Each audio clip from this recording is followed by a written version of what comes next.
Bom, o meu próximo objetivo vai ser o seguinte. Nós já vimos que se f for analítica em um determinado conjunto aberto,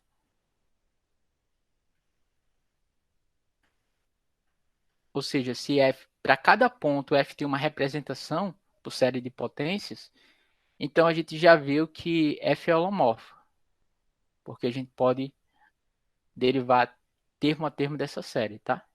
Então f é holomorfo. Ou seja, a gente já viu que se f, vou escrever assim, tá? Se f é uma função analítica de um conjunto aberto, então f é holomorfo. Então f pertence a esse conjunto. Tá? O nosso objetivo agora vai ser provar a volta, tá? Que toda função holomorfa tem uma representação por série de potências em cada ponto, tá? Se uma função é holomorfa, então vamos provar a volta.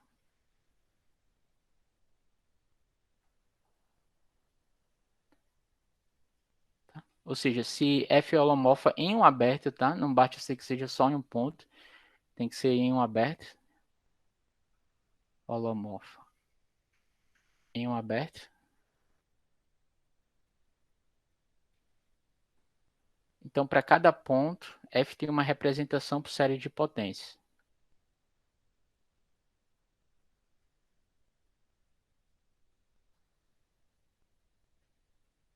É, de ômega,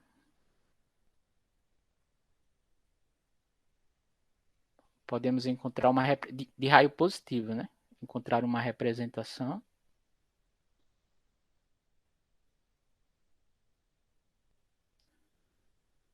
para f por série de potências, tá? Ou seja, f é analítica.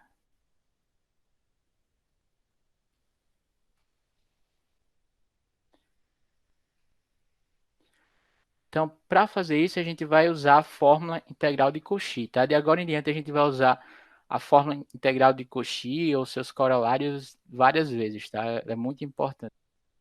E também eu vou precisar falar um pouquinho de convergência, tá? Como com alguns de vocês não ouviram, não ouviram muito bem, não trabalharam muito bem sobre convergência de funções, então a gente vai fazer uma pausa agora, tá? E vamos fazer um apêndice da aula aqui no meio para falar um pouquinho sobre convergência, tá? De maneira muito rápida, tá? Vou tentar colocar mais exercícios depois, tá? Então, deixa eu colocar aqui sobre convergência de funções. É,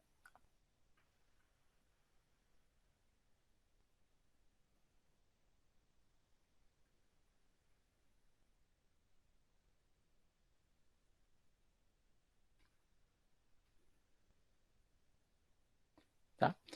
Então, ó, se você pega uma sequência de funções, tudo que eu vou falar aqui, você tem definições análogas tanto para funções reais ou para funções que estão indo no Rn para o Rm da vida, tá? Funções mais gerais, tá? Então, mas eu vou colocar aqui no contexto complexo, tá bom? Então, seja dada uma sequência de funções,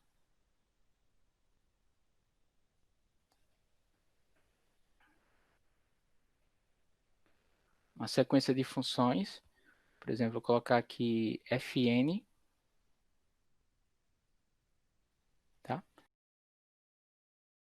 Para cada n pertencente aos naturais, Fn seja uma função definida em um conjunto qualquer arbitrário, conjunto qualquer, tá? O D não precisa estar contido em nenhum Rn da vida, tá? Só precisa ser um conjunto qualquer. Indo em C, por exemplo, tá? Então a gente vai dizer que essa sequência, dizemos que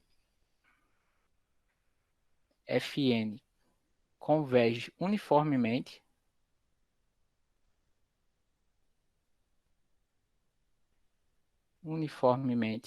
para uma determinada função. f de d em c, quando você pode aproximar de maneira uniforme a função fn da função f, tá? Ou seja, quando para todo epsilon, se isso daqui acontece, tá? Para todo epsilon maior do que zero, existe um n, pertence aos naturais, tal que sempre que você pega que n seja maior do que esse nzão fixado, você tem que o f de z menos fn de z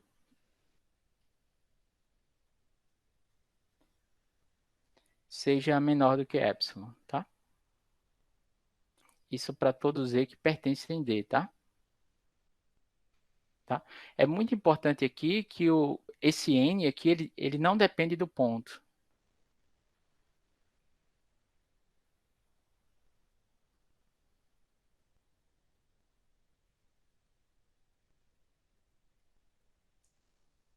Não depende do ponto, tá? Se esse n ele depende do ponto que você pega, então essa convergência é apenas pontual, tá? A gente fala assim, não depende do ponto que você pega, tá? Então, uma pergunta natural é se o limite uniforme de funções contínuas é ainda uma função contínua, tá? E a resposta é sim, desde que esse conjunto daqui esteja contido em um Rn da vida, em um Rp da vida, tá? Mas geralmente se ele tiver contido em espaço métrico, tá? Então, pergunta: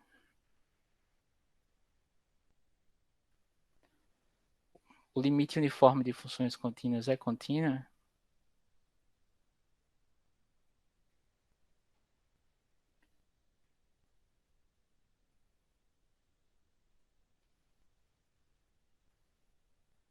É contínua?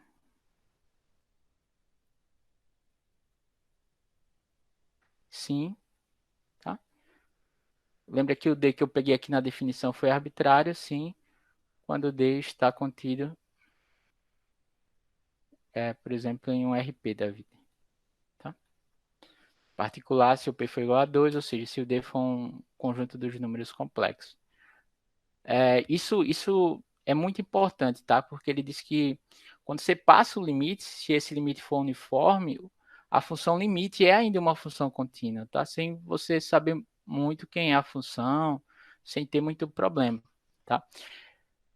No caso de quando esse limite não é necessariamente uniforme, mas, por exemplo, for apenas pontual, isso em geral não é válido, tá? No livro, por exemplo, do Elon, vocês encontram alguns exemplos para isso. Então, como é que eu vou provar isso? A prova é muito simples. Então, deixa eu pegar aqui. Prova. Então, eu vou fixar um ponto A pertencente a D, seja A pertencente a D, tá? Então, eu vou mostrar que f é contínua em A, que a função limite é contínua em A, tá? O A é um ponto arbitrário, né?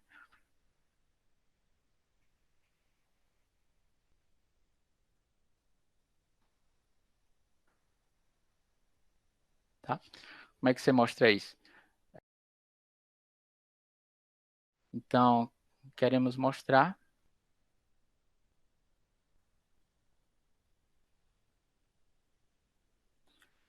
que para todo epsilon positivo, existe um delta maior do que zero, tal que toda vida que você pega o x bem próximo do ponto A, ou seja, o x menos A menor do que delta, então você consegue deixar a imagem desses caras, né? F de x menos f de A menor do que epsilon, tá? Mas para esse epsilon dado, isso aqui é o que eu quero provar, né? Como Fn converge para F uniformemente, eu vou usar essa notação assim, tá? para esse epsilon dado, existe um n, tá? Colocar nzão, existe um nzão, tal que fn de x menos f de x seja menor do que epsilon sobre 3, tá? Para um n suficientemente grande. Deixa eu colocar aqui esse nzão.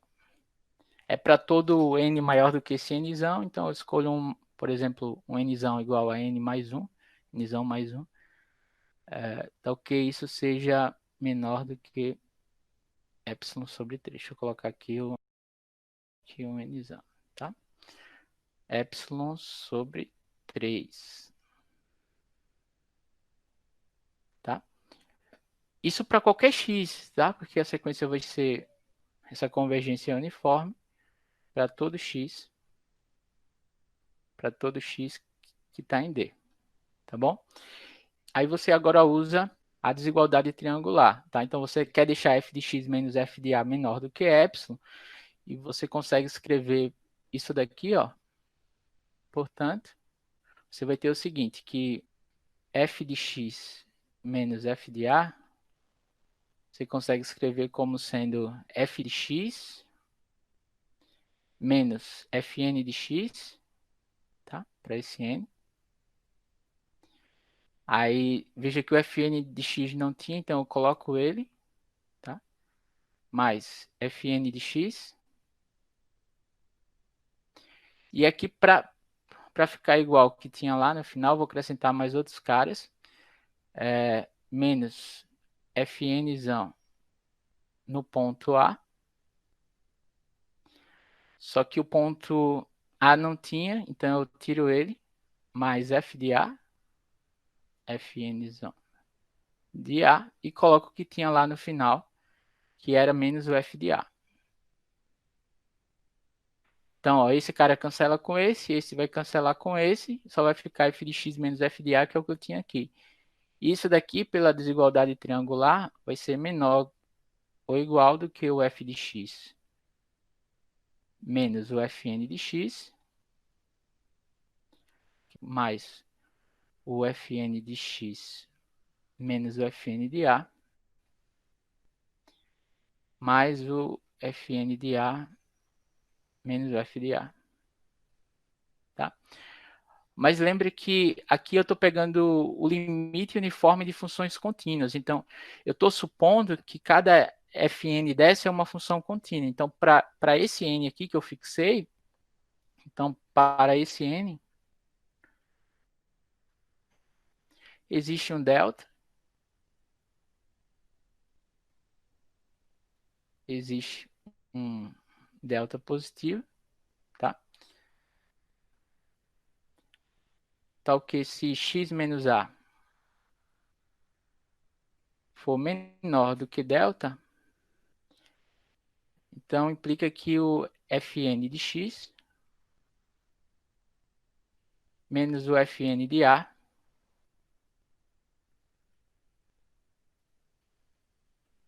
isso aqui vai ser menor do que o epsilon sobre 3, tá?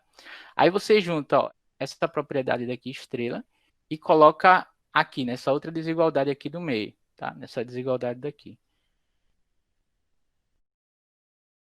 Portanto, se o x menos a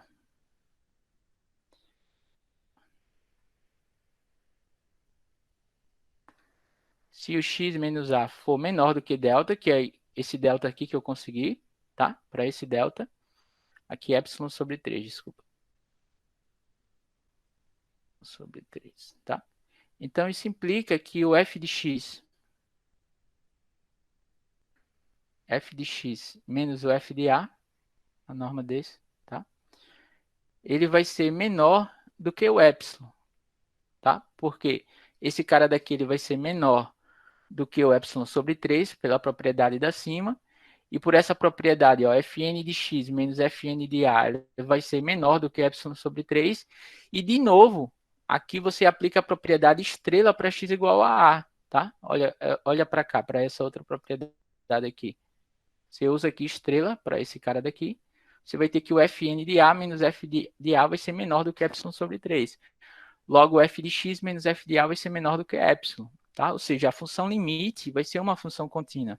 Por isso que é importante que esse limite seja uniforme. Tá? E, em geral, se você considera apenas o limite pontual, você vai encontrar várias patologias, várias coisas estranhas que não são legais. Então, o limite uniforme é o primeiro tipo de convergência, vamos dizer assim, decente para funções em geral que a gente trabalha, tá bom?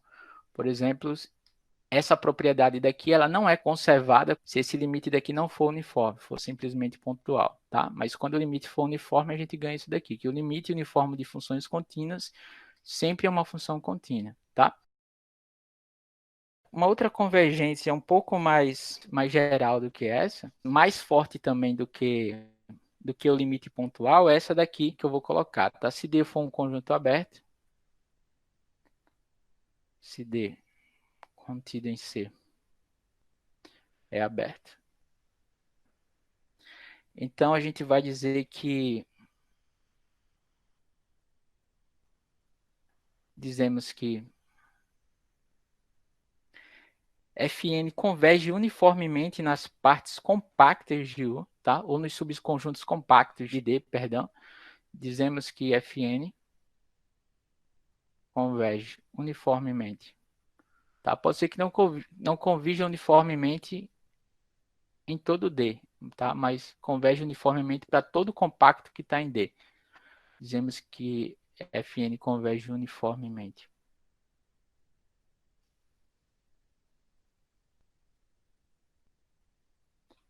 Uniformemente nas partes compactas ou nos subconjuntos compactos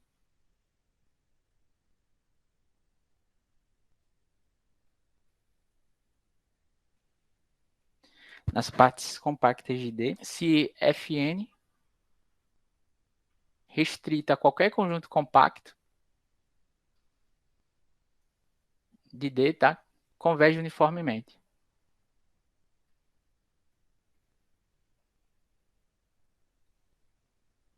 Uniformemente para uma determinada função. Para todo K compacto contido em D.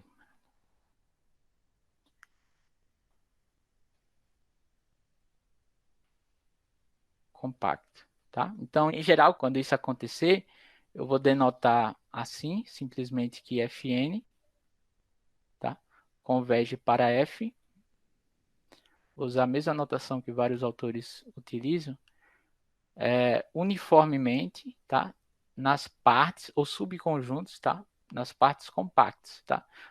Para dizer isso, que para qualquer subconjunto D que você pegar, para qualquer subconjunto compacto que eu pegar, então Fn restrito a esse subconjunto compacto converge uniformemente para a nossa função f, tá? Isso é um pouquinho mais geral do que dizer que ela converge uniformemente em todo o aberto, mas para várias propostas isso vai ser suficiente. Por quê? Porque a gente continua ganhando esse mesmo resultado que vale aqui em cima, que eu acabei de provar, tá? Então, deixa eu enunciar esse mesmo resultado. Teorema, ele diz o seguinte, que se você pegar uma sequência de funções, Fn de D em C, tá? Onde D contido em C é aberto,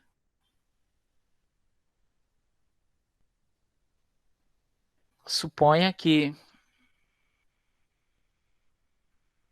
Fn converge para F, tá? Uniformemente nas partes compactas, tá? UPC, tá? Pode ser que Fn não converja para F em todo D, tá? Mas se ela convergir para F uniformemente para qualquer subconjunto compacto contido em D, e se você pegar que cada uma dessas Fn são funções contínuas, e Fn são contínuas, tá? Então F é contínua. O limite continua sendo contínuo, tá?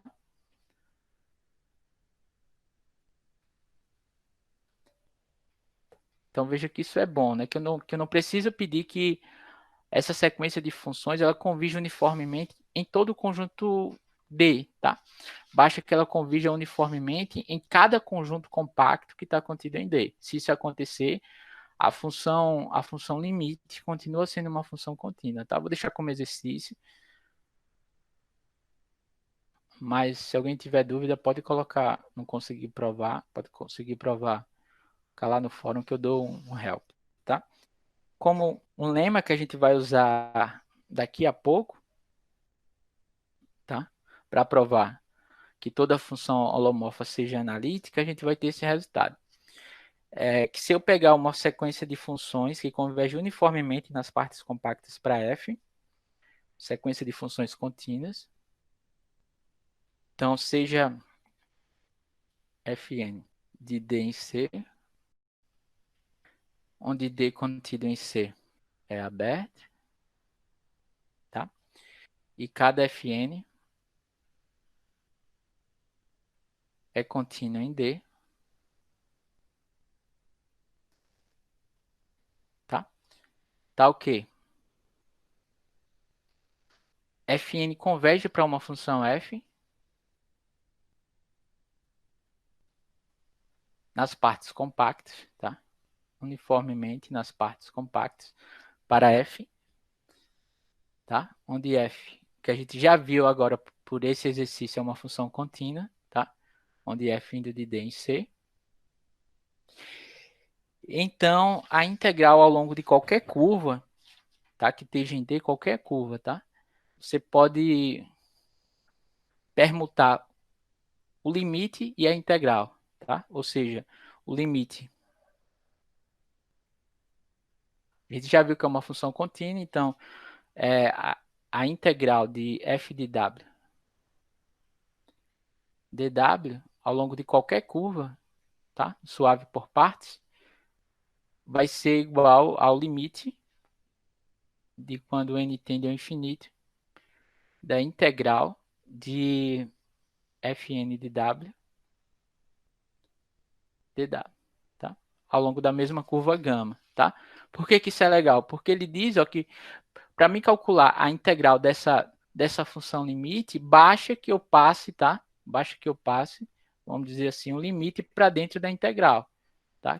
Que isso daqui, ó, vai ser a integral do limite de fn, tá? Passe o limite para dentro da integral.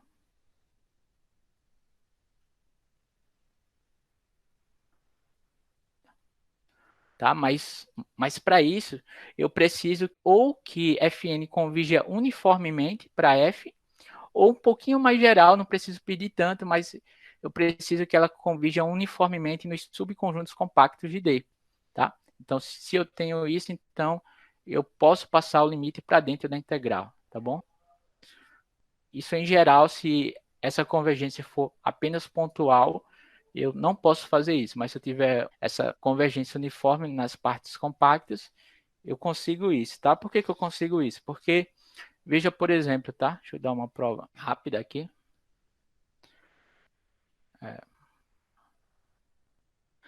Olha para cá, né? Então a gente quer provar que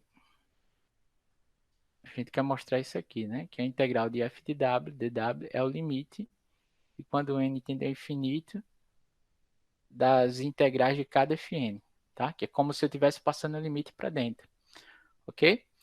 Então a gente quer mostrar que quando você calcula esse módulo daqui, ó, de fn ao longo de gama menos a integral de f ao longo de gama, você consegue deixar esse cara esse, esse valor tão pequeno quanto você queira, ou seja, logo esses dois números complexos aqui, eles vão ser iguais desde que n seja suficientemente grande, tá? A gente já viu que essa função vai ser contínua, então a integral ao longo de f sobre gama existe, tá? Onde gama é uma curva suave por partes, então isso aqui vai ser a integral ao longo de gama de fn menos f de z dz. Tá? Mas lembra daquela primeira propriedade de integrais complexas de linha, né? Isso sempre vai ser menor ou igual que o sup dessa função sobre a curva vezes o comprimento da curva, tá? Às vezes o pessoal chama como a desigualdade do máximo da função vezes o comprimento da curva, tá? Então, isso aqui sempre vai ser menor ou igual que o sup do módulo desse cara, de Fn menos F de Z, tá?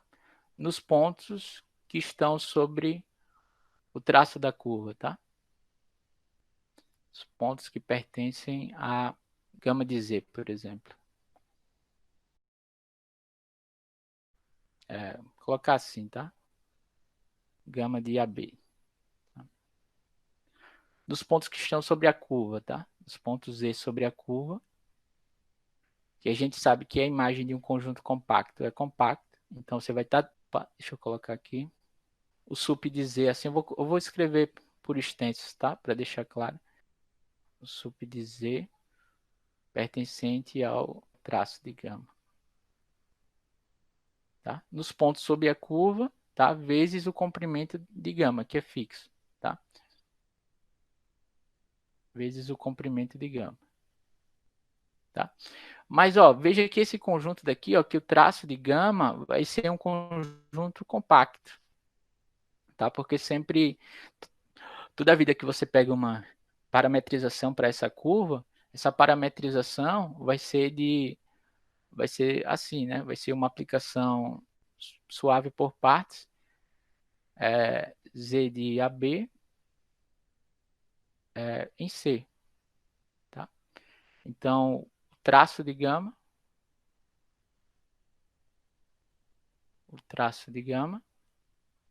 é igual à imagem dessa parametrização daqui, tá?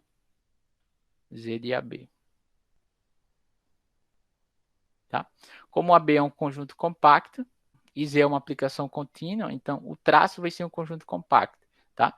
Então, e, e como você está pedindo que essa convergência aqui seja uniforme nos subconjuntos compactos de D, então você consegue deixar isso daqui tão pequeno quanto você queira para um n suficientemente grande, tá?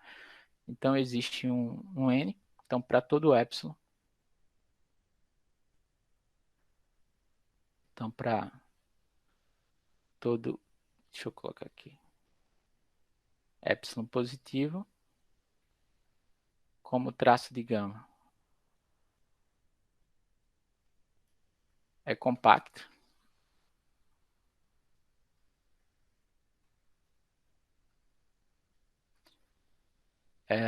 é um conjunto compacto, então existe um n,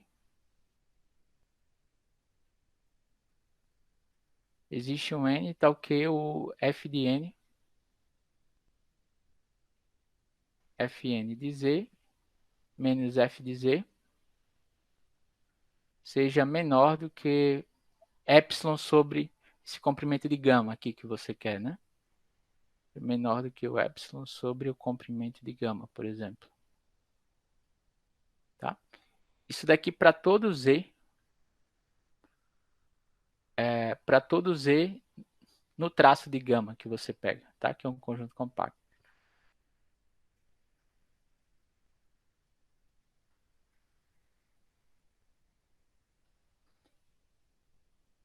Tá? Então, quando você toma o sups, como isso vale para todo z, então isso vai ser menor do que epsilon sobre o comprimento de gama, menor ou igual, e aí você consegue provar que isso daqui vai ser menor ou igual do que epsilon para qualquer epsilon que você queira, tá?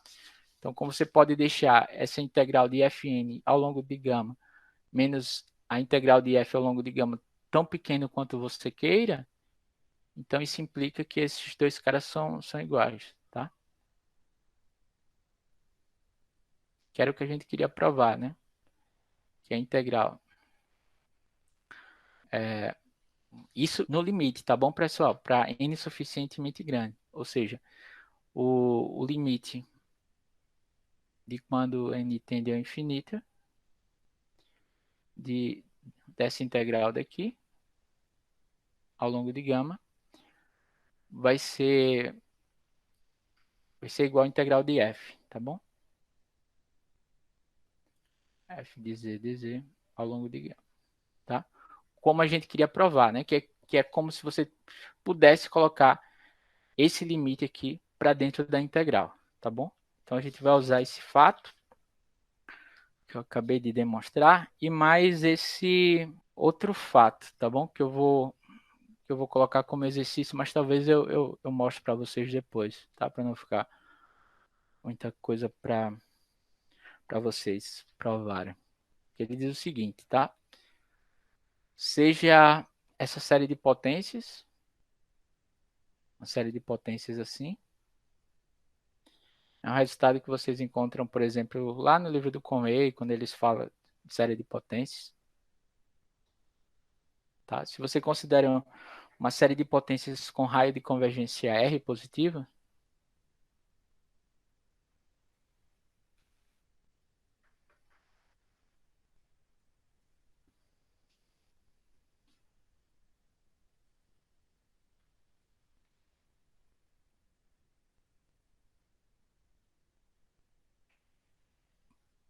com raio de convergência R positiva, então se você pega qualquer R menor do que que o raio de convergência,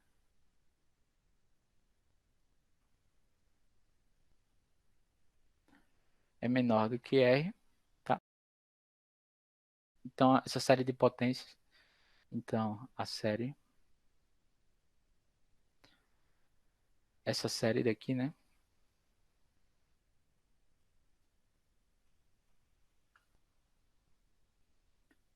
Z elevado a n, ela converge uniformemente nesse disco, tá?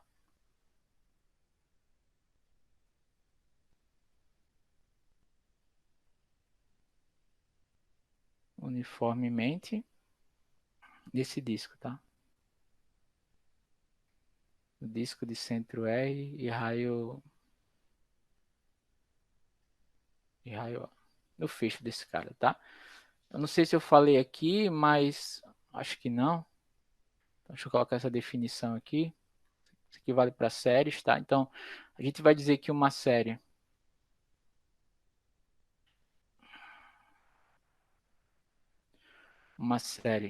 sei lá,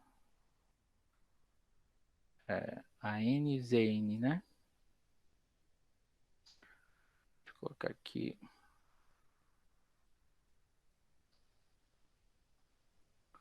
uma série a n de, de números complexos, ela converge uniformemente quando, deixa eu colocar uma série desse tipo,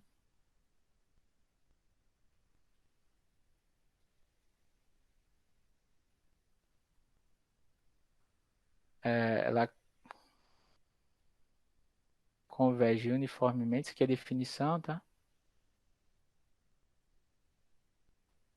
Uniformemente quando você considera a sequência das somas parciais, né?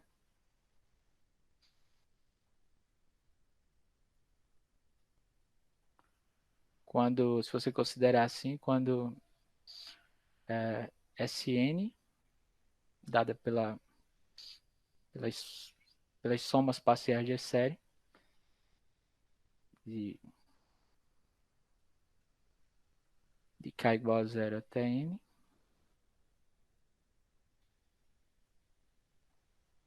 z menos a elevado a n converge uniformemente para a soma da série, né? Para essa soma daqui, tá? De n igual a infinito, de a n, que é a soma da série, né? Para essa soma da série, tá bom? Ou seja, toda vida que você pega uma série de potências, então a gente viu que existe um raio de convergência, tá? Se esse raio de convergência não for zero, ou seja, se ela for desenvolvível com uma série de potências, aqui o centro R, tá? Então, a gente sabe que ela converge para todo ponto que está dentro desse disco daqui, tá? Ela converge absolutamente em todo ponto dentro desse disco. Mas ela, em geral, ela não converge uniformemente em todo ponto do disco, tá? Mas se você pegar um disco um pouquinho menor, para qualquer Rzinho menor do que R, então essa série converge uniformemente disco fechado daqui. E isso é equivalente a dizer que essa série converge uniformemente em qualquer conjunto compacto que esteja dentro desse disco de convergência aqui nesse caso, tá bom? Um exercíciozinho com os conjuntos compactos também nesse caso, tá? Portanto, usando esse resultado, vamos, vamos terminar a aula mostrando o que a gente queria, né? Que é mostrar que toda função holomorfa vai ser uma função analítica, tá bom? Como é que a gente vai provar isso? A gente vai mostrar isso assim. Deixa eu ver. Aqui, ó. Então, deixa eu colocar teorema.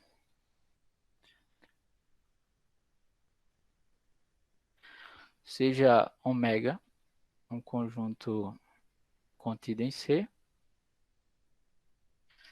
e F uma função holomorfa em ômega, tá? Aberto. Então, se eu pegar uma função holomorfa em ômega, então sempre, tá? Se eu tiver um disco fechado de centro R e raio Z0 contido em ômega, tá? Esse raio aqui vai ter que ser positivo. Isso aqui quer dizer que a função seja holomorfa, tá? No meu aberto inteiro. Então, você pode desenvolver a função como uma série de potências, tá? Ou seja, vai ser analítica. Esse ponto Z0 também é um ponto arbitrário. Então, f de z vai ser igual à soma de n igual a zero até infinito de an z menos z0 elevado a n, tá? Para todo ponto no interior desse disco. Disco aberto, tá? Para todo z pertencente ao disco aberto, centro R raio Z0, tá? Onde esses coeficientes aqui, eu sei quem é, tá?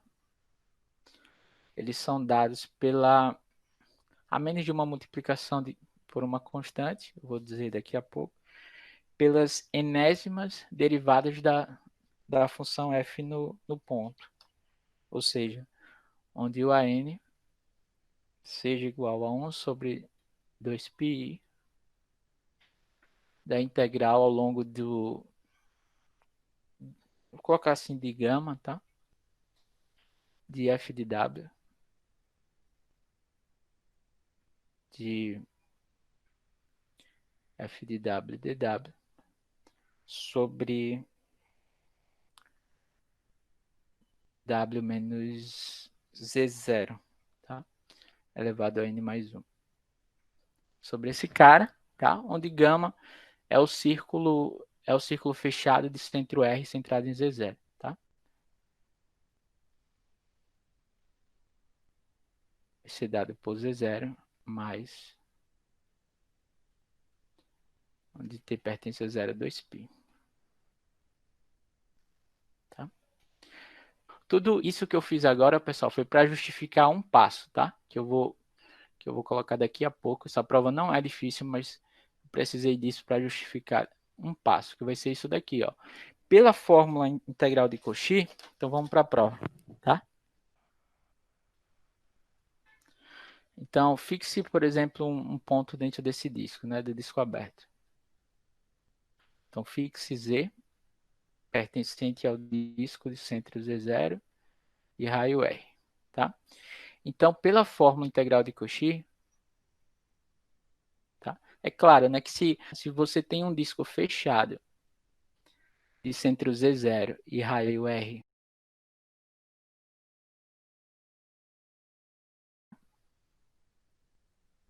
um disco de centro Z0 e raio R contido em ômega, lembra que o ômega é um aberto, né?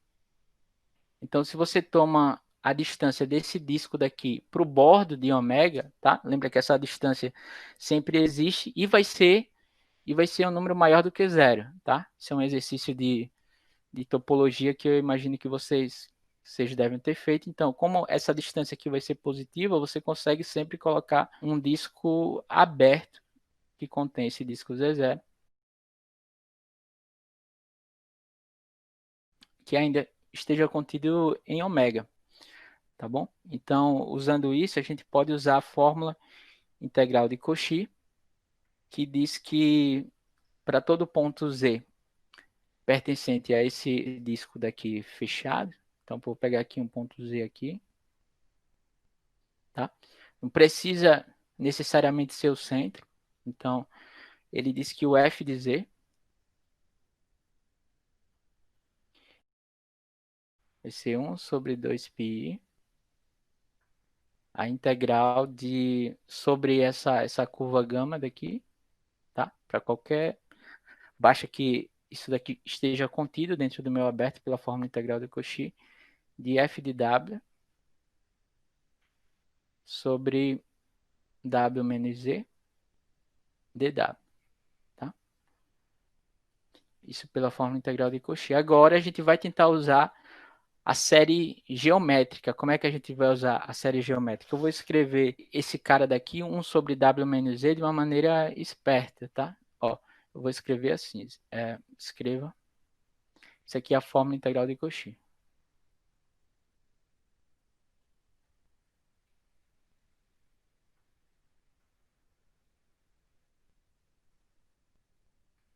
tá? Então, escreva 1 sobre w menos z como sendo 1 sobre w menos z0, tá? Mais z0, que eu tenho que colocar, né? Menos z. Tudo isso aqui embaixo, tá? Isso daqui vai ser igual a 1 sobre w menos z0, tá? E aqui vai ficar quem? Vai ficar, vou colocar 1 sobre w menos z0 em evidência, então vai ficar 1, tá? Para ficar 1 vezes w menos z0, e eu coloquei em evidência, então eu escrevo z menos z0 aqui, tá? E divido por esse cara que eu estou multiplicando tudo, né? Por w menos z0, tá? Um simples exercício algébrico, né? Se você multiplica w menos z0 vezes 1, vai dar w menos z0. E se você multiplica esse cara por esse, o w menos z0, eles, isso vai dar 1, vai ficar só o z0 menos z, tá? Mas por que eu escrevi assim? Porque, veja que agora isso daqui vai ser igual a 1 sobre w menos z0 vezes 1. Ah, sim, isso tá errado. Então eu vou colocar o seguinte, eu vou colocar aqui menos z menos z0 para ficar igual, tá? Deixa eu ajeitar.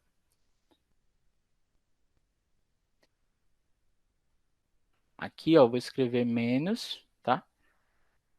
Z menos Z0. Tá certo agora? Porque aqui, ó, vai ficar W menos Z0 menos Z, né? E o menos com menos vai dar mais Z0 que cancela, só vai ficar W menos Z, tá? W menos Z que é isso aqui, 1 sobre W menos Z. Então, escrevendo esse cara assim dessa forma, você consegue colocar assim, 1 sobre W menos Z0 vezes aí aqui eu tenho que mudar também, né? 1 menos Z0 menos Z. Desculpa.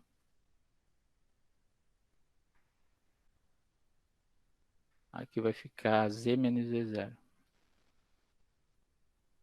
Beleza? Tá certo agora? Então, ó, porque aqui, ó, aqui você tem W menos Z e aqui você colocou o W menos Z0 em evidência. Então vai ficar menos, esse cara vai cancelar com esse cara, vai ficar o Z menos Z0. Tá bom? Por que que eu escrevi isso? Porque eu quero usar a série geométrica, tá? Então vai ficar 1 menos, assim, ó, Z menos Z0, tá? Sobre W menos Z0, ok? Agora, veja que esse W daqui é um ponto que ele vai estar no círculo, tá? Então, o W, eu vou pegar, ele pertence ao bordo do disco de centro R e raio Z0, tá? Por que que eu tomei esse cara assim? Porque vejo que eu quero transformar esse cara aqui embaixo, né? Aqui aparece f de W sobre W menos Z e eu vou integrar ao longo do círculo, tá? Então eu vou pegar o W pertencente ao bordo desse cara, tá? Isso quer dizer que W menos Z0 em módulo, tá? Isso aqui seja igual a R, tá? Esse Rzão, tá? Portanto, isso implica que quando você olha para esse número daqui complexo em módulo, que o módulo de z menos z0 sobre w menos z0, isso daqui, claro, você divide, né? É o quociente dos módulos, z menos z0 sobre w menos z0, tá? Vai ser assim, isso daqui, esse número daqui vai ser igual a r, tá? Esse número daqui vai ser igual a Rzão. E lembra que se eu pegar também o Z, isso implica se eu pegar o Z dentro desse disco, do disco aberto, tá? De centro R, raio Z0, tá? Que é como eu tomei aqui no começo, ó. Fixe o Z pertencente a esse disco, tá? Então esse número daqui, ó, ele vai ser menor do que 1, tá? Então, isso aqui vai ser menor do que 1, porque Z menos Z0 vai ser menor do que R e esse cara aqui embaixo vai ser igual a R, tá? Esse cara que está aqui em cima, deixa eu colocar, é menor do que R, tá? Então, isso aqui vai ser igual a 1. Menor do que 1, desculpa. Logo, você consegue, só para fixar ainda mais, então você consegue um número Rzinho, tá? Que eu vou fixar também, que depende, claro, do ponto Z que eu pegar, mas ele é um número menor do que 1, tá? Tal que esse quociente daqui seja z menos z0 sobre w menos z0, esse cara seja menor do que r, tá? Que é menor do que 1, tá? Então, como é um número menor do que 1, então eu consigo um número maior do que ele. Esse número daqui eu não sei que número é, mas, por exemplo, seja um ρ, tá? Por exemplo, seja igual a ρ, que depende de z, tá? Mas eu consigo um número maior do que ρ, que ainda seja menor do que 1, tá? Que isso daqui seja verdadeiro. Logo, isso daqui, ó, esse cara daqui é a soma de uma série geométrica cujo ponto aqui, cujo termo da série geométrica, ele é um termo de módulo menor do que 1, tá? Lembra que a gente provou, né? Isso aqui em geral, tá? Deixa eu escrever aqui. Relembre, coloca entre parênteses. Relembre que 1 sobre 1 menos, sei lá, x, tá? Onde x seja um número complexo, vai ser igual a 1 mais x, psi ao quadrado mais psi ao cubo, tá? Desde que esse número x seja um número complexo menor do que 1, tá? É a série geométrica, né? Então, ó, a gente vai usar isso daqui para esse cara, tá bom? Portanto, 1 sobre 1 menos z menos z0 sobre w menos z0 vai ser igual a essa soma daqui, né? Essa soma geométrica. dessas potências aqui desse número, tá? Z menos Z0, desse número complexo, sobre W menos Z0 elevado a N, tá? E essa série daqui, ela converge uniformemente, né? Converge uniformemente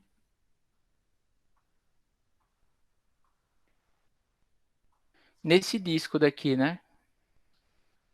Ela converge uniformemente no disco de centro zero e raio Rzinho, porque lembra que o Rzinho daqui que eu tomei, ó, lembra que o Rzinho, ele é um número menor do que 1. E o raio de convergência da série geométrica vai ser igual a 1, né?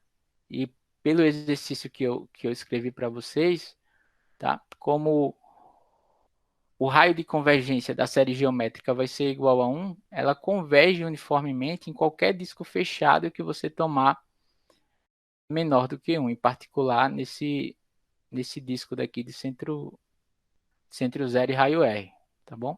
Nesse cara. Ela converge uniformemente em D. Deixa eu colocar aqui no disco de centro zero e raio Rzinho, tá bom? Pois a série, pois o raio de convergência, só deixando claro,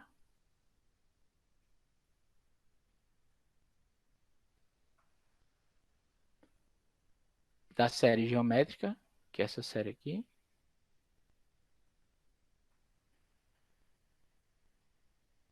converge uniformemente aqui, né?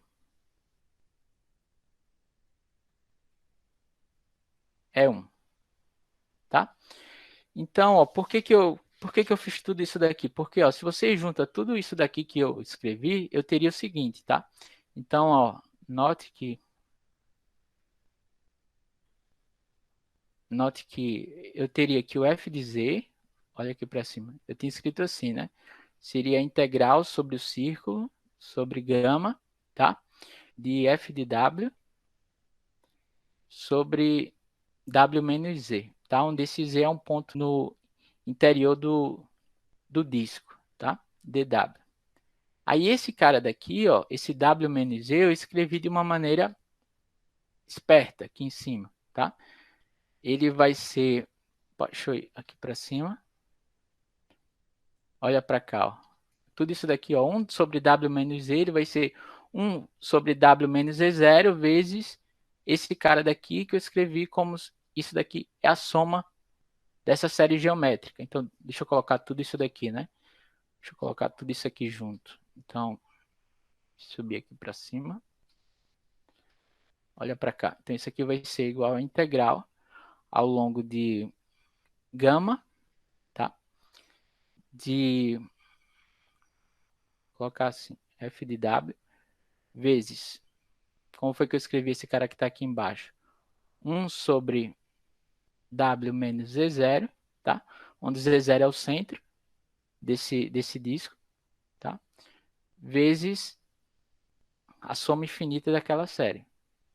Vezes a soma de n igual a 0 até o infinito de z menos z0, tá? Sobre, deixa eu ver se está aqui. Tá aqui, ó. 1 sobre z menos z0 por w menos z0.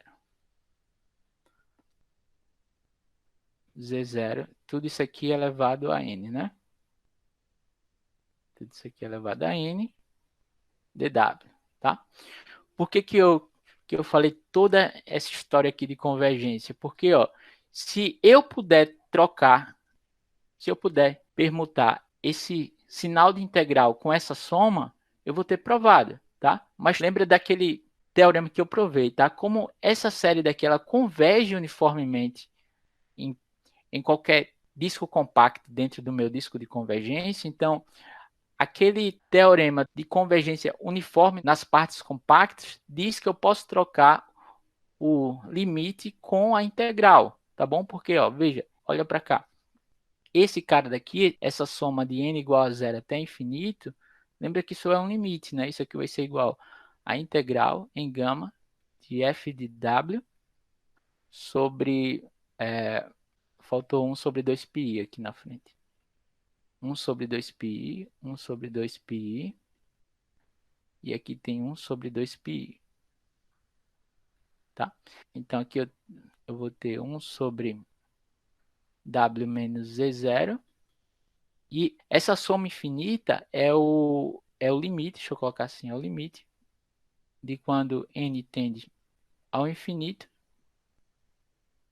da soma de k igual a 0 até n, tá? Desses caras. Das somas parciais desses caras, tá? Mas como a sequência converge uniformemente, então como a série converge uniformemente dentro desse disco, pelo teorema que eu mostrei para vocês, eu consigo trocar a ordem desses caras, tá? Você teria a K aqui, desculpa. dw, e aqui vai ser o K. Você consegue trocar a ordem desses caras, tá? E aí você teria que isso daqui, ó, seria igual a 1 sobre 2πi, vou deixar assim por enquanto,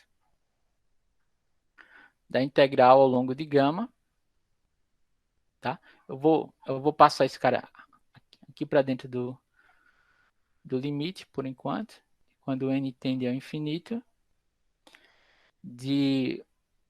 da soma dessa série aqui, ó, f de w sobre z menos z0 elevado a k, e aqui por w menos z0 elevado a k mais 1 dw. Tá? Aqui faltou a soma, né? Deixa eu colocar aqui em outra cor. De k igual a 0 até n. Tá? Então, como eu posso trocar o limite, já que essa convergência vai ser uniforme, então aqui ficaria 1 sobre 2πi. Tá? É importante também que essa nova função que eu estou multiplicando, só para deixar claro, é f de w.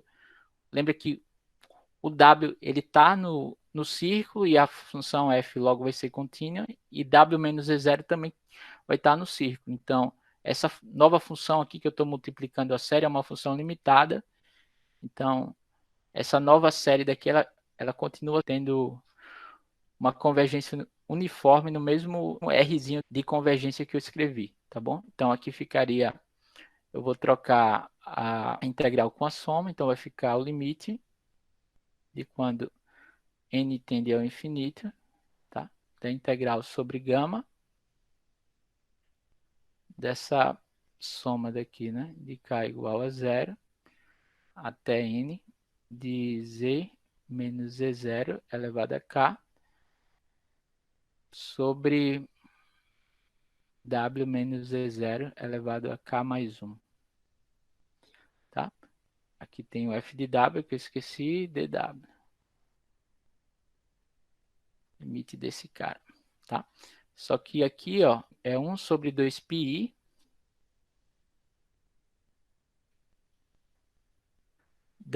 a integral de uma soma finita é a soma finita, né? É a soma finita das integrais. Então, isso aqui vai ser o limite, quando o n tende ao infinito, da soma de k igual a 0 até n, tá? Da integral dessa soma dessas integrais, né? De z menos z0 elevado a k de f de w dw, tá? Sobre w menos z0 elevado a k mais 1. Certo? Mas, ó, esse cara que está dentro de cada integrando, esse cara aqui, ó, z menos z0 elevado a k, ele não depende de w, então eu posso colocar ele para fora da integral, e o limite de quando n tende ao infinito, de k igual a 0 até n, é a soma infinita, né? Então vai ficar a soma infinita, esse 1 sobre 2π eu vou colocar aqui para dentro também. Então vai ficar a soma de n igual a zero até o infinito de 1 sobre 2πi, tá? Aqui ao longo de gama, né? Da integral ao longo de gama de f de w. dw sobre w menos z0 elevado a k mais 1. Tudo isso daqui vezes o z menos z0 elevado a k, que eu coloquei para fora da integral. Porque não está dependendo de w, tá?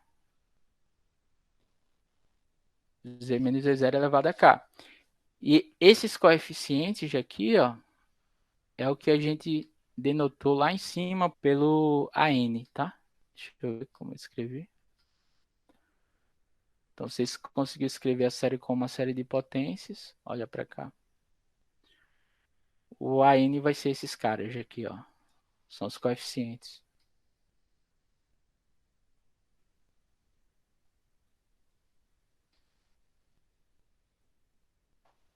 Então, todos esses caras aqui que eu colocar em azul.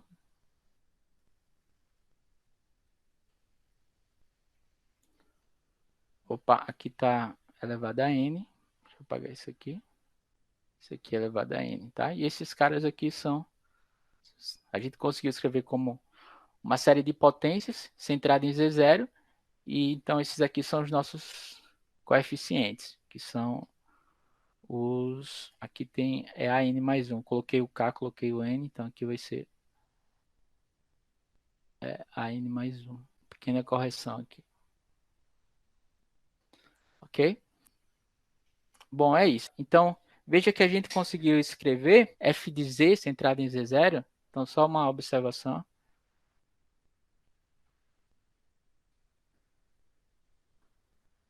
Escrevemos f de z como a soma de n igual a 0 até infinito, tá? De an z menos z0, tá? Elevado a n. Ou seja, para cada ponto z0, como z0 é aberto, a gente conseguiu escrever f como uma série de potências centrada nesse ponto. Portanto, f vai ser uma função analítica, tá? E os coeficientes são dados por esses caras. Logo, f é analítica.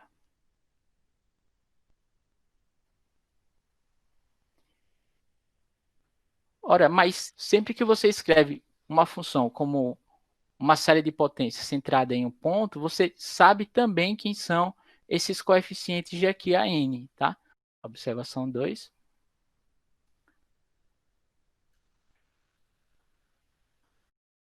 Esses coeficientes aqui, o AN, eles são dados simplesmente quando você deriva a função n vezes fn em z0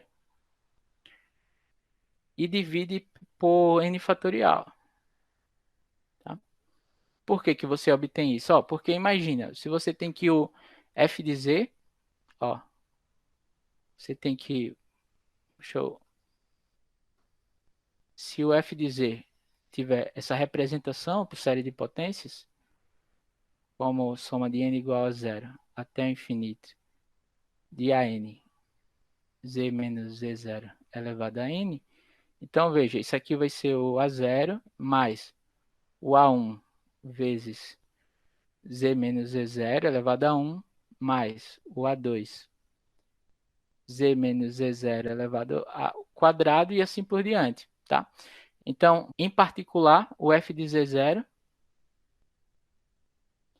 ele vai ser igual a quanto? A zero, porque quando você substitui aqui, todas essas potências que tem z menos z0, elas se anulam, né? Isso aqui infinitamente, tá? Claro. Elas se anulam, então aqui você só vai ficar com o a0. Então você sabe quem é o a0. O a0 vai ser o f de z0, né? O f da função no ponto, tá?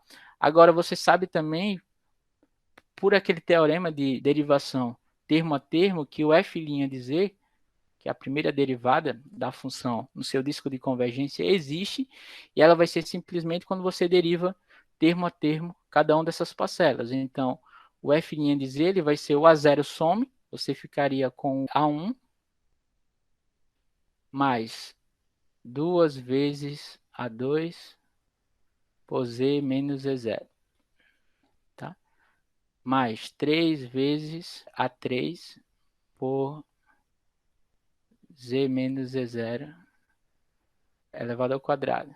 E assim por diante, tá? Então, pelo mesmo motivo, quando você calcula o f' de Z0, você obtém que esse cara daqui vai ser igual ao A1, né? Porque todos os outros caras eles vão cancelar, todos esses têm as potências, Z0 menos Z0 vai ser igual a zero, então você só fica com o A1, tá? E você faz isso várias vezes, por exemplo, deixa eu fazer isso pro F2', né? O F2' de Z vai ser a derivada do F', então ele vai ser igual a 2 vezes 1 por A2 vezes Z menos Z0, tá? Mais 3 vezes 2 o A3 do Z menos Z0, né? E assim por diante, você chega aqui o F2'. Opa, aqui tá errado, desculpa.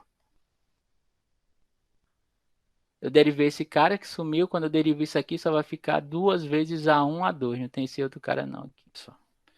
Mal da aula é mais difícil, tá? 2 vezes A1, A2, tá? Esse cara 3 vezes 2 é menos E0 e assim por diante. Então isso implica que o F2', quando você calcula no ponto Z0, que é o centro da nossa série de potências, isso daqui vai ser igual a 2 fatorial o A2. Tá? Isso implica que o A2 vai ser igual a F2 de Z0 sobre o 2 fatorial. E assim por diante, tá? Você consegue provar que o AN vai ser a enésima derivada de f sobre z0 dividido por n fatorial. Você consegue provar isso por indução, por exemplo. Tá? Portanto, ó, como o AN que eu descobri vai ser dado por essa fórmula daqui, eu descobri uma fórmula para a enésima derivada de f. Tá? Que é aquela fórmula que eu tinha escrito, mas não tinha provado. Então, isso aqui, portanto, a gente tem, ó, que, lembra que o AN vai ser igual à enésima derivada de f, calculada no ponto Z0, dividido pelo n fatorial. Isso implica que o Fn, enésima derivada de f no ponto Z0, vai ser igual a n fatorial vezes o AN. Só que lembra quem é o AN, né? É 1 sobre 2πi, tá? Da integral ao longo de gama, tá? Onde gama é um círculo que dá uma volta no sentido anti-horário em torno do ponto Z0, vezes f de w sobre w menos Z0 sobre w menos Z0 elevado a k mais 1 dw. Opa, aqui é n mais 1, perdão. E é o n mais 1, tá? É só olhar para essa fórmula aqui que a gente provou. Então, isso aqui prova a fórmula de Cauchy generalizada, né? Porque lembra que o nosso Z0 é arbitrário, a gente só pega um disco que esteja contido no nosso aberto. Como esse Z0 vai ser arbitrário, e aqui a gente provou que o AN vai ser dessa forma, então isso prova a fórmula de Cauchy generalizada, que dá a fórmula de Cauchy para as derivadas da função. Uma outra forma, tá? Eu disse duas de você provar isso aqui, isso dá a terceira, tá? Preciso dar uma prova.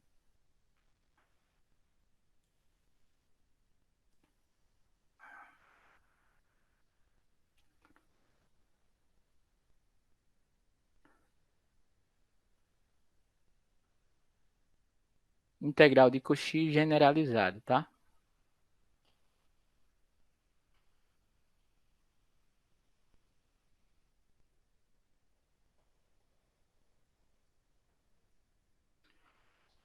Bom, é isso. Na aula que vem a gente vai ver várias aplicações da fórmula quanto da fórmula integral de Cauchy, incluindo o teorema de Liouville. Vamos ver também uma prova do teorema fundamental da álgebra e talvez uma prova também do teorema de Moreira já também, tá?